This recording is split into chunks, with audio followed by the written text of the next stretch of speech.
Gather around, friends, and let the tale begin of a far-off land where tensions run thin, here on the island of Elowyn.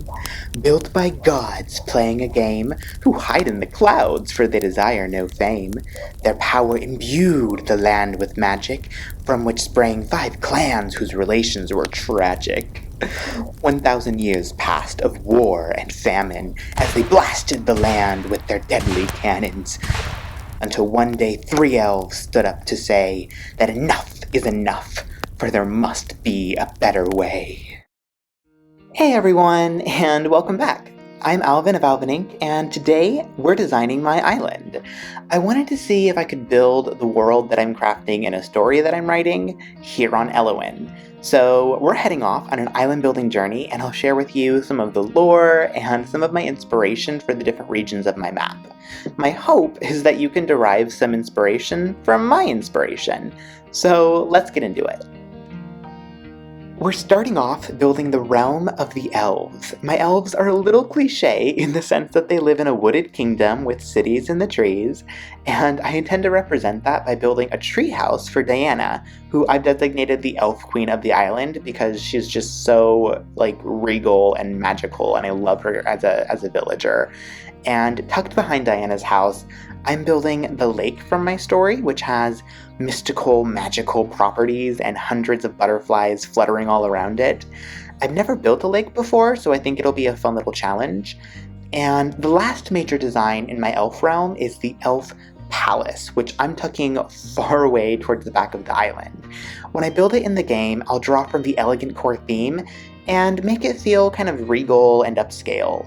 I'm also planning to build one of those forced perspective giant tree things that I keep seeing pretty much everywhere, because I have a similar tree in my story where the healing elves go to meditate and to connect with Mother Moon, basically their moon goddess. And also let me introduce you to my elf villagers. Obviously we've got Diana, but I also thought that Flurry and Mary would be great fits because they're just so adorable and cute. Although, if I'm being completely honest, I also just really love the exterior of their houses, so that may have a little something to do with it. The next region that we're designing is the Fairy region. When I think of fairies, I think of them very similarly to how I think of elves, something that's from this magical, mythical type of area. But for my story, I wanted to take a different approach, so I pushed them into the desert.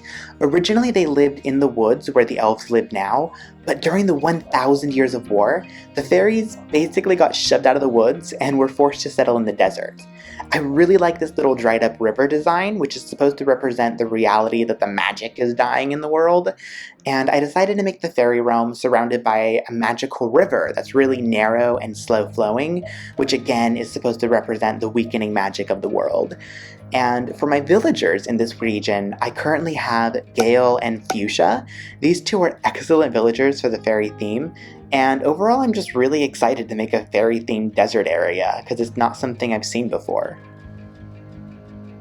Behind the fairies is a group of creatures that I call the Arogans. Picture essentially a harpy and a mermaid getting mashed together, and that's essentially what an Arogan looks like. They're winged creatures who live in a technologically advanced society in the sky, and they make clothing and fabric out of clouds. So I decided to build up the second level, and I'm going to use simple panels with a cloud custom design to make it look like the land is floating. I don't have any villagers for this area yet, but I'm thinking of getting Julia and Blanche because I think they're the two most beautiful bird villagers in the game.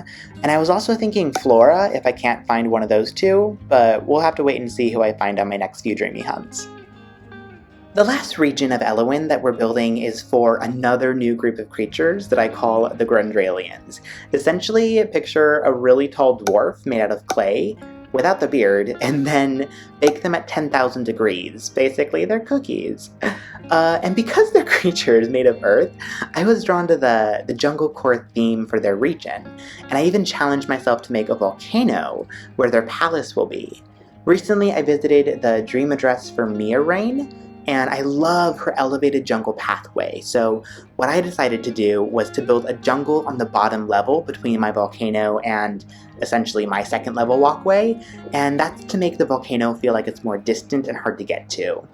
The villagers that I'm thinking about for this region are Rory, who I already have, and Lopez, who I'm not entirely sold on, but I just haven't found any other villagers yet that I think would fit better, so again, that's one of those we'll have to wait and see.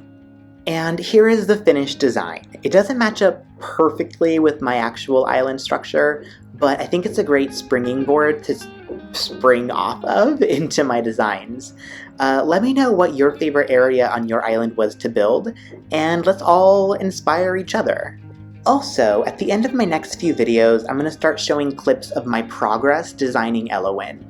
I don't have a computer currently, so it's not likely that I'll be able to record speed builds, because those are a little bit more lengthy and intensive, but I do have lots of other fun content in the works that I'm excited to share with you.